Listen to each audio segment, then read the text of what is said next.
여러분 참 인생이 그래요. 너무나도 저를 따뜻하게 맞아주셨던 분이에요. 식사할 때마다 제가 꼭 그분 옆에 앉아 있었던 것 같아요. 이렇게 저를 다가오셔서 악수를 하면 꼭 이렇게 안 하고 악수를 이렇게 하면서 땡겨요. 그리고 저를 안아주세요. 괜찮지? 잘 있지? 잘하고 있지? 예, 항상 밝으시고 그렇게 지도해 주셨던 목사님이 그냥 하루아침에 하늘나라에 올라가셨어요. 여러분, 우리의 믿음이 무엇입니까? 우리는 예수님을 나의 구주로 영접한 그리스도입니다. 우리는 예수를 믿고 이 땅에 살아가는데 우리가 갈 곳이 정해져 있어요. 천국이죠. 여러분, 우리가 이 고백을 좀 다시금 살펴보기를 원합니다. 영생, 구원, 천국 보셨습니까? 구원 받으셨습니까? 영생 이루어지십니까? 우리는 그것을 믿는 것은요, 보이기 때문에 믿는 것이 아닙니다. 보이기 때문에 믿는 것이 아니라 아버지께서 말씀하셨기 때문에 믿는 거예요. 우리가 가지고 있는 믿음은요, 보인다고 믿는 것이 아니라 보이지 않지만 그것이 있다고 믿고 나아가는 것이 믿음입니다. 우리는 말씀에 그렇게 기록되어 있고 예수님이 우리에게 찾아와 주셨기 때문에 예수님을 나의 구주로, 나의 주인이라고 고백할 수 있고 그 고백이 바탕이 되어 우리는 천국 백성이 되었다고 믿는 거예요. 여러분, 오늘 본문 11절에 거류민과 은혜 같은 너희들에게 권한다, 이렇게 베드로가 이렇게 이야기해요. 거류민이란 뜻은 타국에 잠시 머무는 사람을 얘기하고요. 나그네라는 뜻은요, 집을 잠시 떠나서 여정의 길에 오른 사람을 나그네라고 하는 거예요. 출애굽기 22장 21절에 너희도 애굽 땅에서 나그네였다, 이렇게 기록하거든요. 이스라엘 백성들이 애굽 땅에서 살았을 때를 나그네의 삶이라고 얘기해요. 그리고 하나님께서 이스라엘 백성들을 출애굽시키고 가나안 땅으로 보내신 것, 하나님이 예비하신 곳, 그곳이 그들의 원래 땅인 거예요. 지금 우리가 살아가는 이 세상이 애굽입니다. 우리가 영원히 살 곳이 아니라는 거예요. 하나님이 우리에게 허락하신 그 땅, 우리가 머물러야 될 그 땅, 그 본향, 그곳으로 우리는 언젠가는 누구도 빠짐없이 예외 없이 가야 된다는 거예요.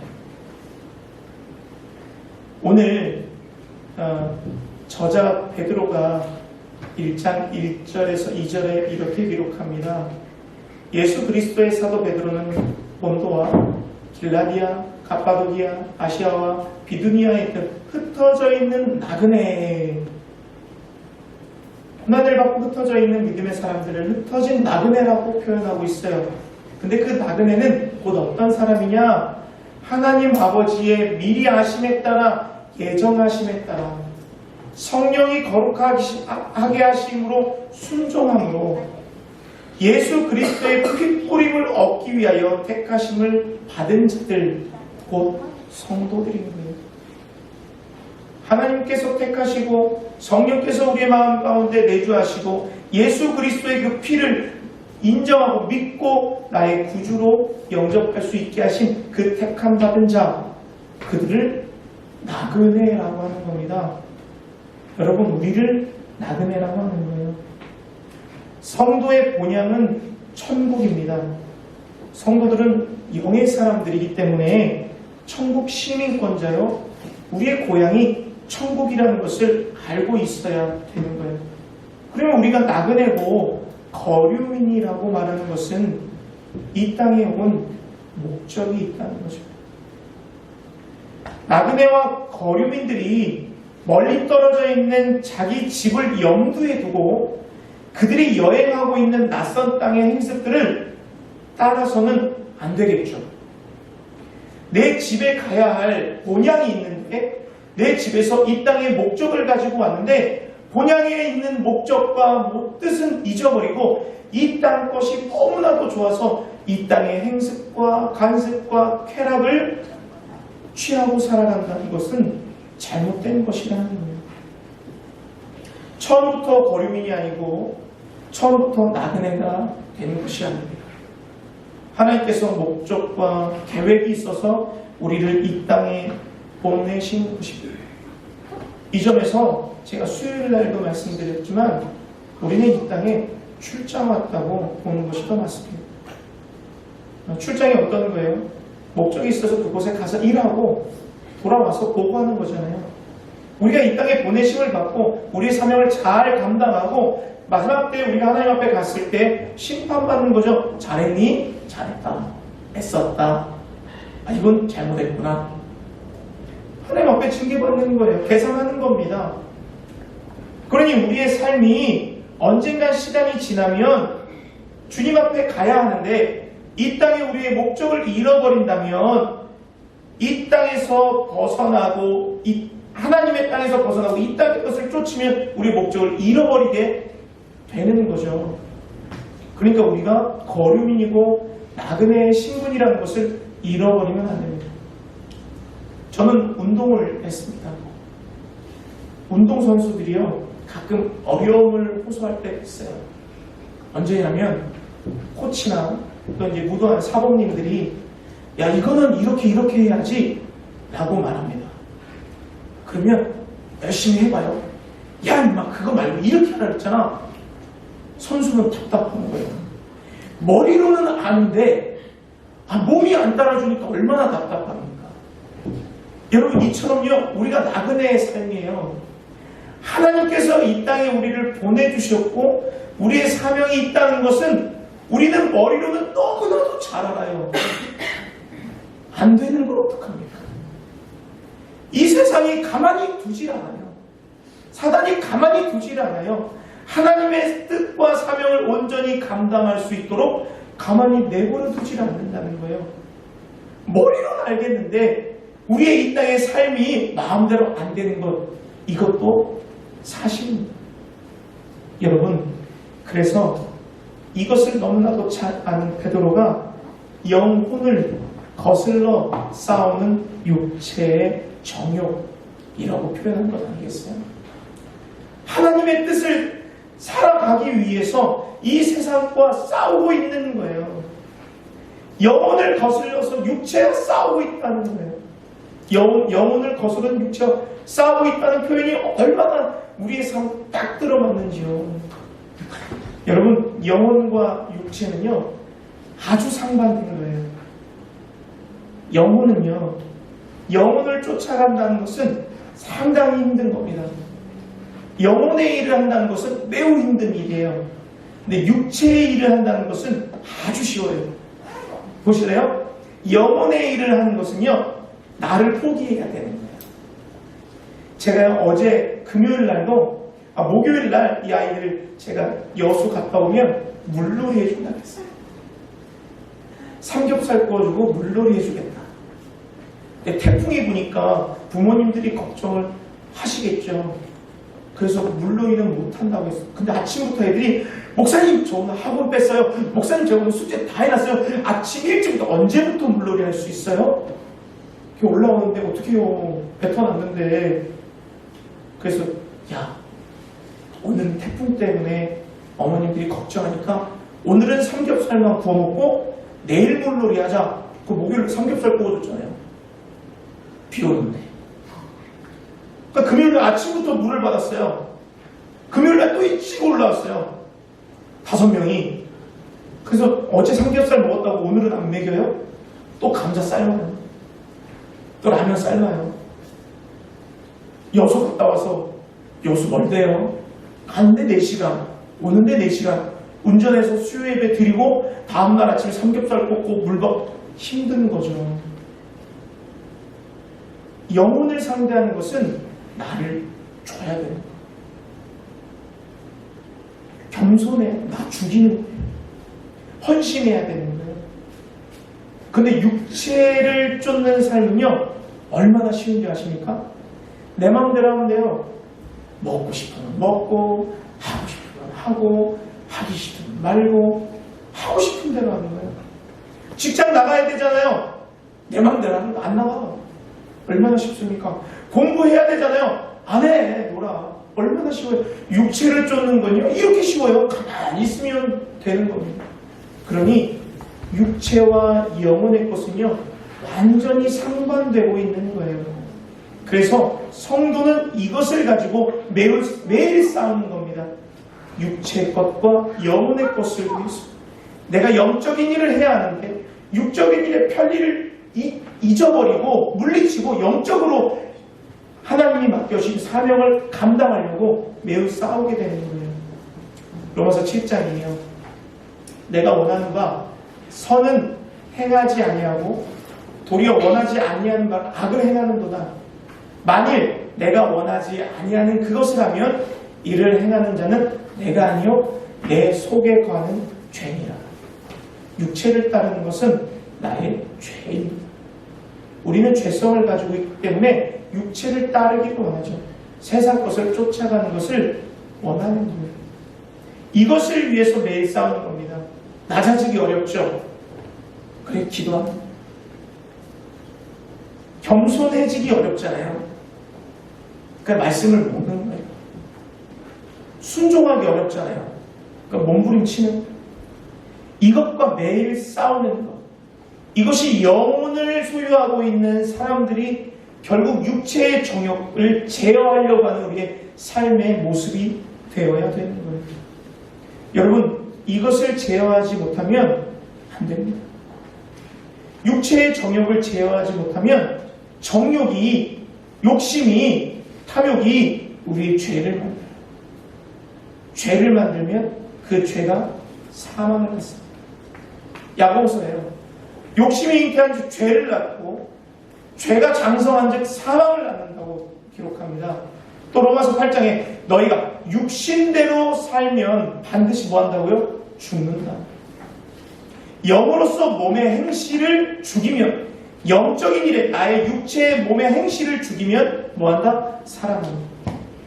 내 육신대로 사는 것이 무엇입니까? 욕심, 쫓아가는 거예요. 탐욕, 정욕, 그러면 죄를 낳게 됩니다.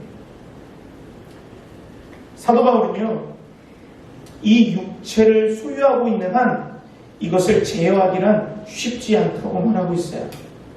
그러나 육체의 정욕을 제어하지 못하면 영혼의 것을 잃어버리게 만들기 때문에, 우리의 목적을 잃어버리게 만들기 때문에 쉽지 않지만 노력하고 제어하려고 우리 몸부림을 쳐야 하는 거예요. 여러분, 정욕의 뜻을 찾다가 제가 좀 사실 놀랬습니다. 정욕은요, 육체의 욕망을 채우려는 것, 악한 욕심인데 구약에서 사용된 정욕을 보니까요, 그 원어의 뜻이 숨 쉬듯이 자연스러운 욕망이라. 우리 욕심이요, 숨 쉬듯 자연스럽게 찾아옵니다. 신약에서 말하는 이 욕망은요, 더 놀랍습니다. 공기와 물 등 강한 생동적인 힘을 가진 것, 그 충동. 여러분, 우리가 숨을 쉬지 않으면 살 수 있습니까? 없어요. 그렇기 때문에 이 생명, 호흡은요, 힘이 있는 거예요. 큰 물이 나를 밀고 오면요, 그 물의 무게를 감당할 수 없습니다. 그만큼 무거운 거예요. 이 정욕이요, 살금없는 자연스럽게 스며들어서 우리가 억제할 수 없는 힘을 가지고 찾아온다는 거예요. 여러분, 정욕이 이렇게 무섭습니다. 그 정욕이 어떤 것들이 있느냐? 갈라디아서 5장입니다. 육체의 일은 분명하다. 음행과 더러운 것과 호색과 우상숭배와 주술과 원수 맺는 것, 분쟁하는 것, 시기하는 것, 분내하는 것, 이단과 투기, 이런 것들이 육체의 정욕이라고 분명하게 말하고 있습니다. 여러분, 육체의 정욕은요, 성령을 거스르는 일입니다. 이 육체의 정욕은 성령의 것이 아니고 마귀의 것입니다. 갈라디아서 5장 21절 이하의 22절부터 성령의 열매에 대해서 기록하는데, 성령께서 하시는 일의 열매는요, 사랑과 희락과 화평과 오래 참음과 자비와 영성과 충성과 온유와 절제. 성령의 열매는 영혼의 것이고요, 나를 버려야 가능한 것이고요, 나를 드려야 가능한 것이고요, 어려운 것이에요. 그러나 그것은 성령의 열매고 값진 것입니다. 다윗, 우리가 너무나도 사랑하는 인물입니다. 다윗은요, 하나님이 가장 사랑하시는 이스라엘의 왕이에요. 자녀들이 범죄했을 때 내 종 다윗을 생각하사 징계하는 것을 멈추실 정도로 사랑하셨어요. 어려서부터 얼마나 하나님을 의지했으면 곰과 사자의 발톱을 쫓아가서 양을 지키고 그때도 지켜주신 하나님, 이렇게 고백합니다. 그리고 골리앗 앞에 서서 하나님의 이름을 욕되게 했다고 나가는 거예요. 대단한 믿음 아닙니까? 뿐만 아닙니다. 사울이요, 죽이려고 쫓아갔어요. 그 가운데서도 하나님의 말씀을 범죄하지 않으려고, 또 그 사울의 옷깃을 잘랐을 때 하나님이 기름 부은 종의 몸에 해를 가했다고 마음이 찔려서 아파하는 다윗의 모습을 우리가 볼 수 있습니다. 그 정도로 다윗은 위대한 이스라엘 왕이요, 하나님이 사랑하는 종입니다. 그러나 다윗에게도 거스를 수 없는, 제어할 수 없는 정욕이 있었습니다. 다윗에게도 자연스럽게 거스를 수 없는 육신의 정욕이 찾아왔죠. 어떤 사건이에요?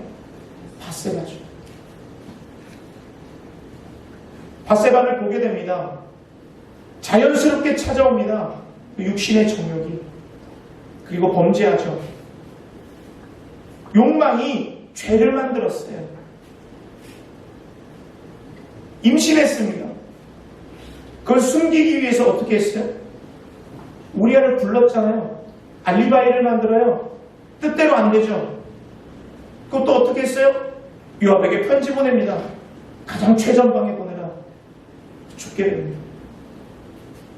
욕심이 잉태하니 죄를 낳죠. 죄가 장성히 사망을 낳죠. 뿐만 아닙니다. 다윗의 그 정욕으로 시작된 작은 범죄가 자녀들, 암논이 다말을 범죄하는 자녀들에게도 되물림돼 버리는 거예요. 여러분, 그 믿음의 왕 다윗에게도 찾아왔던 정욕이 우리에게는 안 찾아오겠습니까? 더 쉽게 찾아오죠. 그때보다도 지금 이 세상의 문명이요, 얼마나 쾌락 중심인데요, 얼마나 물질 중심입니다. 얼마나 개인 중심인데요.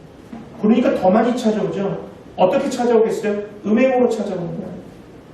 더러운 곳으로 찾아오는 거예요. 거스를 수 없는 호색으로 찾아오는 거예요. 우상숭배요?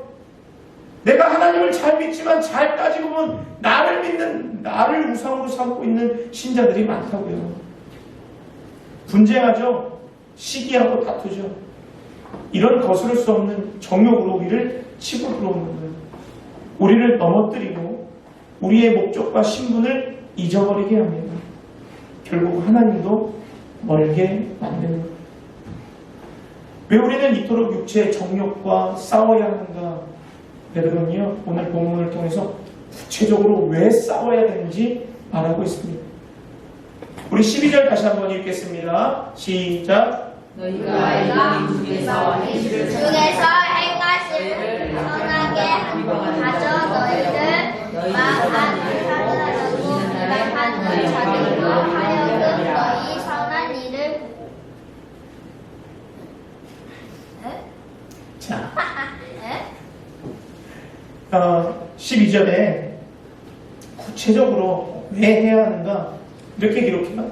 너희가 이방인 중에서 행실을 선하게 하면 너희를 악하다고 비방하는 자들로 하여금 너희를 선한 일을 보게 한다. 우리가 정욕을 거슬러 싸워야 하는 것은요, 우리의 선함을 보여줘야 하기 때문에 그래요. 우리는 빛의 자녀들입니다. 그럼 이 세상에 선한 일로 세상에 빛을 비추게 돼요. 마태복음 5장에 너희는 세상의 빛이라 산 위에 있는 동네가 숨겨지지 못한다. 사람이 등불을 켜서 말 아래 두지 아니하고 등경 위에 두나니 이러므로 지방 모든 사람들에게 비치느니라. 우리가 세상의 빛이 되어 선한 일을 하면요, 우리를 통하여서 선한 것들, 많은 사람들의 악한 것들이 물러가게 되고 선한 것들이 나타나게 된다는 거예요. 우리의 선함을 통하여서 많은 사람들이 선함을 보게 되는 거예요. 이같이 너희 빛이 사람 앞에 비치게 하여 그들로 너희 착한 행실을 보게 하려 한다. 교회가 왜 욕먹습니까? 여러분들도 너무 잘 아시잖아요. 교회가 교회의 모습을 잃어버리게 되면 욕먹는 거예요. 교회가 섬기지 않으면 욕먹는 거예요. 교회가 예수를 증거하지 않으면 욕먹는 거예요. 세상보다 더 악한 모습을 갖고 있으면 욕먹는 겁니다. 예수를 믿는 사람이 예수를 믿는 그 믿음을 가지고 이용해서 배신하고 이용하고 사기치고 부도덕하고 상식에 밖의 행동들을 하는 것 때문에 욕먹는 거예요. 예수 믿는다고 하는데 겸손하지 않는 것 때문에 손가락질 당하는 거예요. 사랑이 없기 때문에요.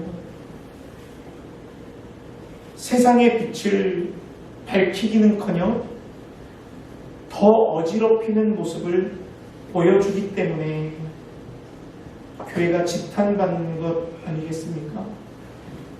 교회가 다시 부흥하려면요, 다시금 우리 세상의 빛이 되어야 되는 거예요. 예수님은요, 이 땅에 빛이 되어 빛으로 오셨어요. 예수님의 그 삶을 그대로 따라서 예수님이 가르쳐 주신 대로 복음을 증거하면서 선한 일을 행하면서 살아가야 되는 거예요. 그러면 교회는 다시 회복할 수 있습니다. 선한 일을 많이 해야 합니다. 예수님이 우리에게 보여주셨던 것처럼 우리가 예수를 증거하는 모습을 가지고 있으면 우리의 모습을 통하여서 그 사람이 예수를 볼 수 있어야 되는 것 아니겠습니까? 그러니까 우리가 많은 선한 일을 해야 하는 것. 두 번째로 우리가 왜 이런 일을 해야 되느냐? 정욕과 싸워야 하느냐? 하나님께 영광이 되기 위함입니다. 기업에요, 사원들이 업무를 잘하면요, 고객들이 사원을 칭찬합니다. 그러면 그 기업의 그 사람들을 기뻐하지만 사실 그 기업을 운영하는 사장들을 칭찬합니다. 자녀들이 있잖아요, 집에. 밖에 나가서 예의 바르고요, 잘합니다. 그러면 어른들이 누구 칭찬합니까? 부모님 칭찬해요. 그런데 밖에서 잘 못하면 누구 욕합니까? 부모님.